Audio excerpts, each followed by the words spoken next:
अस्सलाम वालेकुम जी स्टूडेंट्स। आज का जो हमारा लेक्चर है वो लेक्चर नंबर है 23। ठीक है जी, MGT 501 का लेक्चर नंबर 23 है। उसको देखेंगे तो चलते हैं आज के लेक्चर की तरफ। बात करते हैं लेक्चर नंबर 23। सबसे पहले बात करते हैं कि पार्टिसिपेशन क्या होता है। ठीक है जी, इस चीज़ के बारे में बात करेंगे, पार्टिसिपेशन के बारे में। पार्टिसिपेशन का मतलब होता है हिस्सा लेना। ठीक है, बंदा खुद प्रैक्टिस करता है। लर्नर जो होता है should learn by doing thing. मैंने कुछ सीखना है तो ज़ाहिर बात है मुझे कुछ ना कुछ तो करना पड़ेगा ना। तो इसे कहते हैं पार्टिसिपेशन। मिसाल दे रहा हूँ, अगर तुम मैथ सीख रहे हो तो ज़ाहिर बात है मल्टीप्लाई के क्वेश्चन या जमा तफरीक के क्वेश्चन खुद करोगे ही, तो तब भी आप कामयाब होगे। ठीक है, उसे कहते हैं पार्टिसिपेशन। के बाद आ गया repetition, practice and repeat concept to avoid forgetting. कि प्रैक्टिस करना है, बार-बार रिपीट करना है, दोहराना है। रेलेवेंस, जो सीख रही हो रियल लाइफ जो प्रॉब्लम है उसको सॉल्व करो। Training must be meaningful and related to real problem. ठीक है, ये जो आपकी ट्रेनिंग होती है उसका कोई ना कोई मकसद होता है। ठीक है, अच्छा जी, ट्रांसफेरेंस। ठीक है, क्या चीज होती है? जो कुछ भी आपने सीखा हो है ना, उसको आप अप्लाई कर दो। ये पॉजिटिव है, नेगेटिव है, नो ट्रांसफर। मिसाल दे रहा हूँ, अगर मैं एक्सेल सीखा है तो ऑफिस में इसको यूज करूंगा। ये होता है एक पॉजिटिव ट्रांसफर। ठीक है, ट्रेनिंग से परफॉर्मेंस को इम्प्रूव करना पॉजिटिव, ट्रेनिंग से परफॉर्मेंस को खराब करना फायदा ही कोई नहीं है। Training harms job performance. ठीक है जी, नेगेटिव ट्रांसफर, ट्रेनिंग हार्म। अच्छा जी, no transfer, training has no effect. मैं आता रहा करता रहा, कोई फायदा नहीं। फीडबैक, टीचर बताए कि गलती कहाँ है और कैसे उसको आप दुरुस्त कर सकते हो। मिसाल के तौर पे अगर तुम रॉन्ग क्वेश्चन कर रहे हो तो टीचर उसको बताए, ओ भाई गलत कर रहे हो, feedback. Learner must now result. ठीक है, एक जो लर्नर है उसको पता होना चाहिए रिजल्ट का, रीजन क्या है, क्या मिस्टेक हो और इसको कैसे इम्प्रूव किया जा सकता है। ये होते हैं लर्निंग के प्रिंसिपल्स। ओके, उम्मीद है आपको समझ आ गई होगी। अच्छा, इसके बाद बात करते हैं ट्रेनिंग की कि क्या है या डेवलपमेंट क्या है। ट्रेनिंग का मतलब क्या होता है? प्रेजेंट जो भी जॉब के लिए आपकी जो स्किल होती है, ठीक है, present job skill, correct deficiencies. Development क्या होता है? अच्छा, ट्रेनिंग मतलब टाइपिंग स्पीड को आपने इम्प्रूव करना। डेवलपमेंट क्या है? कि फ्यूचर के लिए ग्रोथ और लीडरशिप। मिसाल देता हूँ कि मैनेजर बनने के लिए आपको एक जो लीडर बनना है, उसकी ट्रेनिंग जरूरी है।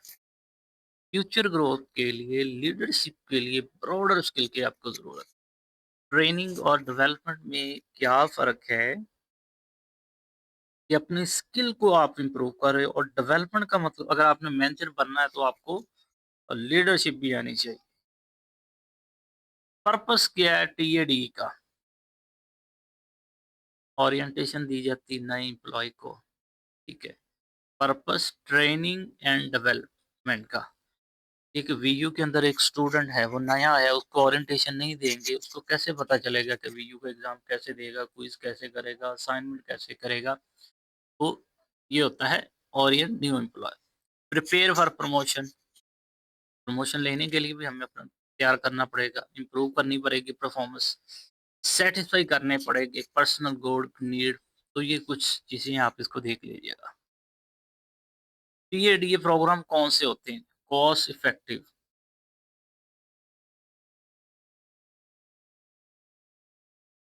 ठीक है, कॉस्ट इफेक्टिव होते हैं, क्लियर ऑब्जेक्टिव होते हैं। तो ये इसको आप देखिए। एचआरडी फ्रेमवर्क की बात करें, HRD फ्रेमवर्क, ये एब्रीविएशन है, पेपर में आया हुआ है, ह्यूमन रिसोर्स डेवलपमेंट। अच्छा, इसके 3 पार्ट होते हैं, पहले ट्रेनिंग, एजुकेशन और डेवलपमेंट। ट्रेनिंग के अंदर होता है, जो भी आप जॉब कर ले उसके लिए कोई स्किल होनी चाहिए। एजुकेशन, नए लिटर जॉब के लिए प्रिपेयर करना। अकाउंटेंट को एमबीए करवाना फ्यूचर रोल के लिए, ठीक है? एक जो अकाउंटेंट जिसने बनना है उसको एमबीए करवाया जाता है ताकि फ्यूचर में वो इससे बेनिफिट हासिल कर सके। डेवलपमेंट क्या है? प्रोडक्ट्स के लिए न्यू हॉरिजन, मैनेजर को निगोशिएशन और लीडरशिप स्किल देना। ये मैं पहले भी आपको बता चुका हूँ कि उसे डेवलपमेंट। एचआरडी की क्या एक्टिविटीज होती हैं? एचआर की जॉब को रोटेट करता है, जो एम्प्लॉई है उसको क्या करेगा, वो शिफ्ट कर देगा। क्लर्क को अकाउंट और एचआर दोनों में काम करवाएगा। असिस्ट टू पोजीशन, यानी कि सीनियर मैनेजर के अंडर काम करेगा। कमेटी असाइनमेंट, डिसीजन मेकिंग में हिस्सा लेना। लेक्चर एंड सेमिनार, यानी कि फॉर्मल टीचिंग होगी, तो ये इसके कुछ मेथड हैं, ये देखने। लाइन मैनेजर और एचआर डिपार्टमेंट। लाइन मैनेजर कौन सा होता है? On the job training transfer ensure करना। एचआर डिपार्टमेंट ओरिएंटेशन देता है, मैनेजमेंट डेवलप और इवेलुएट करता है, ये सारे काम एचआर डिपार्टमेंट करता है। कैरियर क्या होते हैं?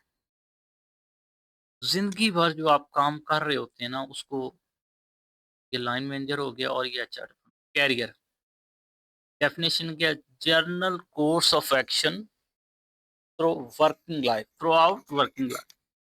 कैरियर का मतलब यही है कि जिंदगी भर काम करने का रास्ता, ये आपका कैरियर है। प्लानिंग कैसे करते हैं? अपनी जो आपकी एबिलिटी है या इंटरेस्ट है उसको वैल्यूएट करना। गोल सेट करना कि भाई मैंने इंजीनियर बनना है या मैंने डॉक्टर बनना है, तो उसे कैरियर प्लानिंग कहते हैं। इसकी 2 टाइप है, एक होता है इंडिविजुअल कैरियर प्लानिंग और एक होता है ऑर्गेनाइजेशनल कैरियर प्लानिंग। ठीक है जी। इसके बाद बात करते हैं कैरियर के पाथ। कैरियर के पाथ की बात करें तो इसके कितने पाथ हैं? ट्रेडिशनल, सिर्फ प्रमोशन के लिए आप ऊपर की तरफ प्रमोशन। नेटवर्क पाथ, हॉरिजेंटल या वर्टिकल मूव। लिटरल पाथ क्या होता है?